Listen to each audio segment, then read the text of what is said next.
آپ دیکھ رہے ہیں مسائل کا حل چینل۔ قال اللہ تبارک و تعالی فی القرآن المجید اعوذ باللہ من الشیطان الرجیم ومن یبتغ غیر الاسلام دینا فلن يقبل منه وهو فی الآخرۃ من الخاسرین۔ حمد و ثنا رب کائنات کے لیے بے شمار صلاۃ و سلام سید الانبیاء سید الاولیاء محمد رسول اللہ صلی اللہ علیہ وسلم کے ساتھ حمد و صلاۃ کے بعد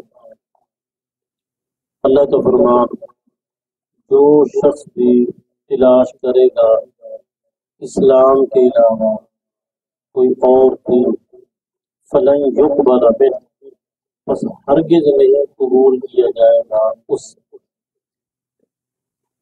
وَهُوَ فِي الْآخِرَةِ مِنَ الْخَاسِرِينَ، اور ایسا شخص آخرت میں خسارہ پانے والا ہے۔ اس میں تین باتیں ہیں کہ دین اسلام ہی اللہ کی بارگاہ میں پسندیدہ دین ہے، اور دین اسلام کے مطابق کیا ہوا عمل اللہ کی بارگاہ میں قبول ہے، اور دین اسلام سے ہٹ کر کوئی شخص کوئی اور دین بنائے گا تو آخرت میں وہ ناکام ہے اور خسارہ پانے والا ہے۔ ایک سوال ہے، بس اس کا جواب میں آپ کے سامنے رکھوں گا۔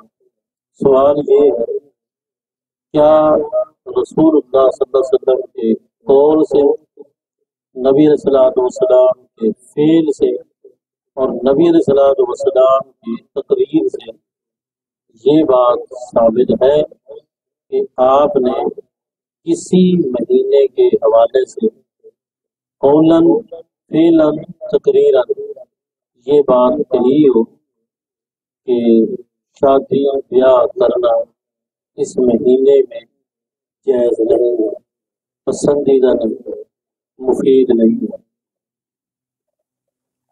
بس یہ سوال ہے، اس کا جواب سن لیجیے۔ دین اسلام ایک مکمل دین اسلام ایک ضابطۂ حیات ہے۔ خوشی ہو یا غمی ہو، زندگی کے ہر پہلو کے حوالے سے دین کے اندر مکمل رہنمائی موجود ہے۔ یاد رکھیں، کسی کے سمجھنے میں کمی کوتاہی ہو سکتی ہے، لیکن اسلام کے اندر کمی کوتاہی نہیں۔ کسی کے سمجھنے میں کوئی اونچ نیچ ہو سکتی ہے، لیکن اسلام کے اندر کوئی نقص، کوئی کمی نہیں۔ اسلام ایک ایسا دین ہے جو سب کے لیے اور قیامت تک آنے والوں کے لیے، اور حالات میں جو تبدیلی آ جائے، جتنا بھی جدید سے جدید وہ دور آ جائے، اسلام کے اندر مکمل رہنمائی موجود ہے۔ اسلام میں ہوگا 3 مہینے ہیں، ان میں 2 مہینے خاص طور پر ان کے اندر ہمارے مسلمان بھائی شادی بیاہ نہیں کرتے، محرم کے اندر اور سفر کے اندر۔ محرم کے اندر شادی اس لیے نہیں کرتے، نواسہ رسول صلی اللہ علیہ وسلم کی شہادت کی وجہ سے، اور سفر کے اندر اس لیے شادی نہیں کرتے کہ سفر کا مہینہ یہ باعث خیر و برکت نہیں ہے، اس کے اندر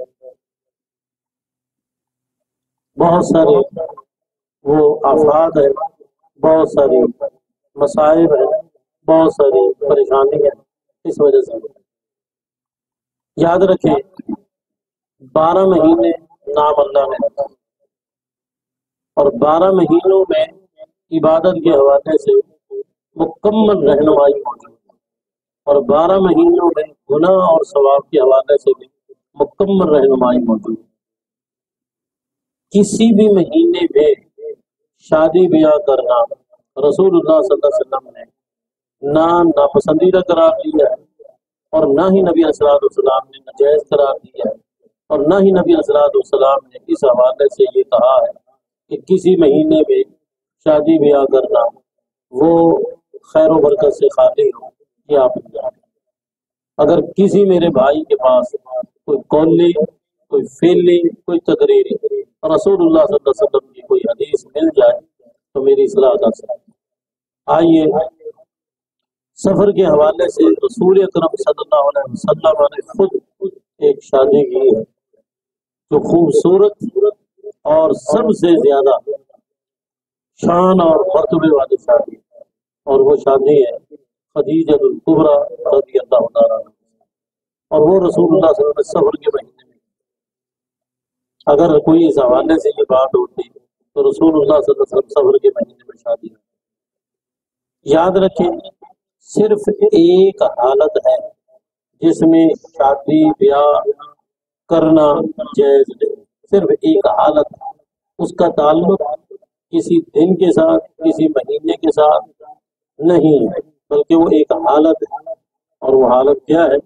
رسول اللہ صلی اللہ علیہ وسلم نے فرمایا لا ينكح المحرم ولا جنب، احرام کی حالت میں نہ بندہ شادی کر سکتا ہے اور نہ کسی کا خطبہ نکاح پڑھ سکتا ہے احرام کی حالت میں۔ احرام حج کا تو مخصوص دنوں میں ہوتا ہے، لیکن عمرے کا جو احرام ہے اس کے لیے کوئی مہینہ خاص نہیں ہے، بلکہ وہ 12 مہینے جب چاہے عمرہ کر سکتا ہے۔ اس کا مطلب ہے عمرے کا احرام ہو یا حج کا احرام ہو، اس حالت میں نہ شادی کرنا جائز ہے اور نہ ہی کسی کا خطبہ نکاح پڑھنا چاہیے۔ اس کے علاوہ کسی بھی مہینے میں رسول اللہ صلی اللہ علیہ وسلم سے منع ثابت ہے۔ اچھا، آج تک آپ نے کبھی سنا ہے کہ کسی نے رمضان المبارک کے مہینے میں شادی کیا؟ کبھی کسی نے آپ کو کہ رمضان المبارک کے مہینے میں کسی نے شادی کی؟ مسلمان نہیں کرتے، اور کیوں نہیں کرتے؟ بھائی روزہ ہوتا ہے۔ یقین کریں رمضان المبارک کے مہینے میں شادی کرنا بہت ہی برکت والا ہوگا، بہت ہی برکت والا ہوگا، کہ مثلا دلہا بھی روزہ دار ہو اور دلہن بھی روزے دار ہو، دلہا بھی روزے دار ہو اور دلہن بھی روزے دار ہو، اور شرکا بھی روزے دار ہو، اور روزے کی حالت میں خطبہ نکاح ہو، اور پھر شام کو وہ ولیمہ جو ہے وہ افطاری، کیا خیر و برکت ہو۔ لیکن آج تک یہ نہیں، حالانکہ رمضان میں شادی کرنا کوئی ممنوع نہیں، محرم میں شادی نہیں کرتے، حالانکہ سعودی عرب میں سب سے زیادہ شادیاں محرم الحرام کے مہینے میں، سال کا آغاز ہوتا ہے سب سے زیادہ شادی۔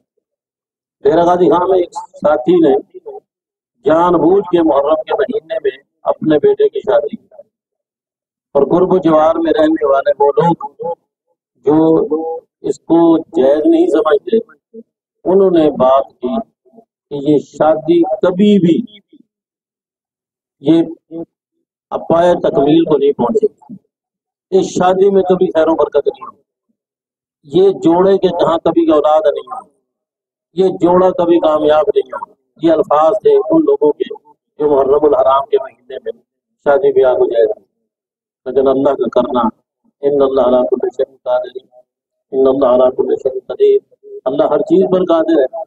اس جوڑے کے ہاں الحمدللہ اولاد بھی ہوئی، بیٹے ہوئے، اور سارے کے سارے بیٹے قرآن پاک کے حافظ، سارے کے سارے بیٹے قرآن پاک کے حافظ۔ یاد رکھیں، بس آپ کا ذہن یہ ہونا چاہیے کہ اللہ اور اس کے رسول صلی اللہ علیہ وسلم کی بات جب آ جائے پھر اس کے مقابلے میں اپنی خواہش اپنی رہے، اور اللہ اس کے رسول صلی اللہ علیہ وسلم کے حکم کے مقابلے میں جو مرضی ہے کو کہتا رہے، ہم نے کسی کی پرواہ نہیں کرنی، ہم نے یہ دیکھنا ہے کہ اللہ اس کے رسول صلی اللہ علیہ وسلم کا حکم کیا ہے۔ اس لیے یہ بات ذہن نشین کر لیں، کسی مہینے کے حوالے سے رسول اللہ صلی اللہ علیہ وسلم سے کوئی ایسی بات ثابت نہیں ہے۔ اللہ سے دعا ہے کہ اللہ تعالیٰ ہمیں توفیق دے کہ ہم اپنی زندگی کو قرآن و سنت کے مطابق بنائیں۔ آمین۔ وأقول قولي هذا وآخر دعوانا الحمد لله رب العالمين۔